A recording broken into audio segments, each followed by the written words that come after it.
Okay, now let us look at the different strategies that we have. The flinch, the Bata policy, this is what I call it. None of the negotiations that are fixed price. Risk creates power. Use power of perception.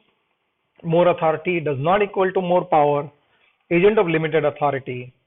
Don't assume their problem. Allow them to save their face.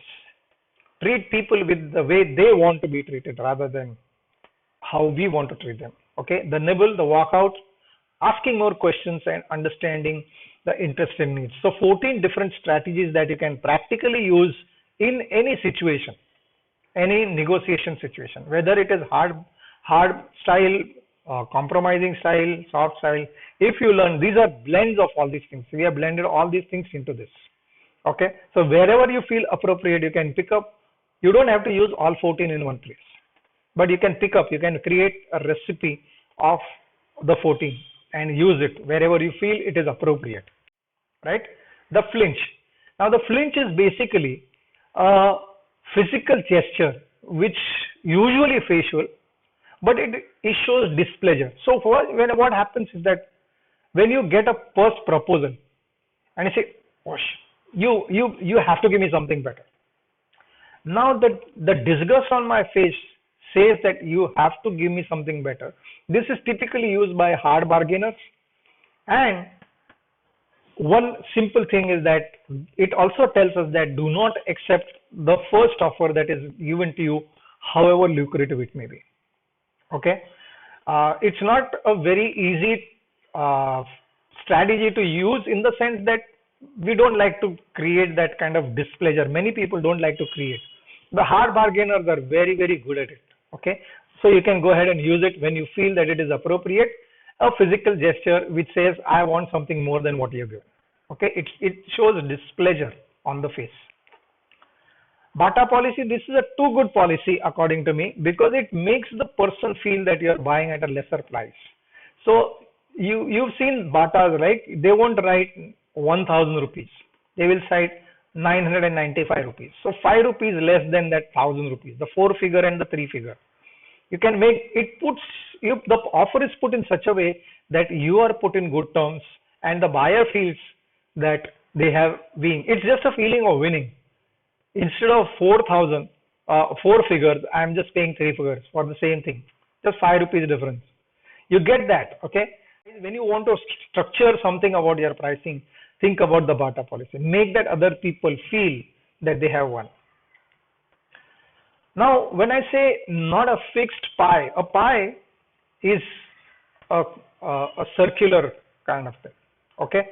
Now, most of the negotiations are not fixed pies. There are two ways of increasing the pie. The hard bargain, be innovative in expanding the pie. Okay. So a hard bargain, there are hard bargainers this is the way how they can expand the pie. So whatever I win, you will lose, and whatever you win, I will lose. Okay, that is one way of expanding the pie.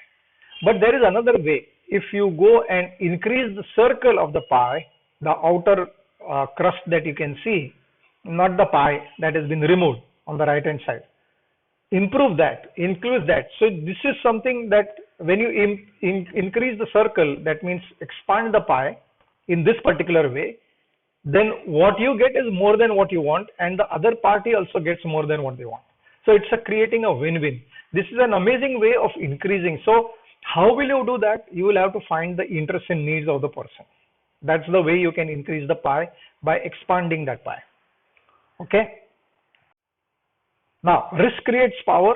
This is an amazing tool in negotiations, because if you really understand negotiations is a power game, and the power shifts from one place to the other.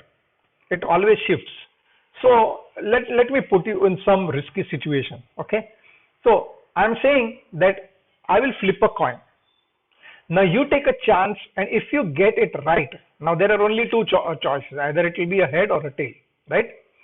So if I say that I flip the coin, and you say that if you are right, if you say heads and you're right, I will pay you 10 lakh rupees cash on the table. But if you are wrong, then you got to pay me 10,000 rupees cash on the table. Okay. If 10 lakhs, 10,000 is not a figure that excites you, make it 100 lakhs and 10 lakhs. Same figure. Okay. How many of you will take this chance? I bet not many of you. Okay. Because the risk is too much for you. Because you're scared about the 10,000 that you might have to lose, the 10 lakhs that you had. You are excited by that offer of 10 lakhs. But what about if I have to lose? That 10,000 will go just down the drain. Just on a 50-50 flip, the risk is too large, right? But if I make that offer, 1001, I pay you 1,000, you pay me 1. I think say anyone would take that. So you get that in risk, you have to learn to take risks in negotiation. Calculated risk. Take certain risks, but without risk, you will not be able to negotiate effectively. Okay. So risk creates power. The more risk you take in negotiations, the better it is for you. You will win that negotiation.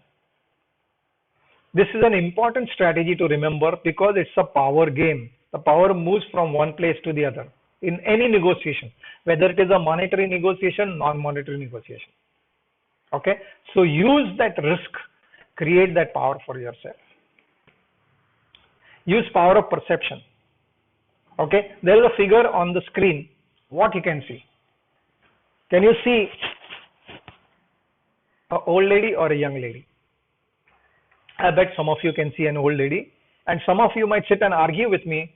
No, boss, this is a young lady. What are you talking? Okay.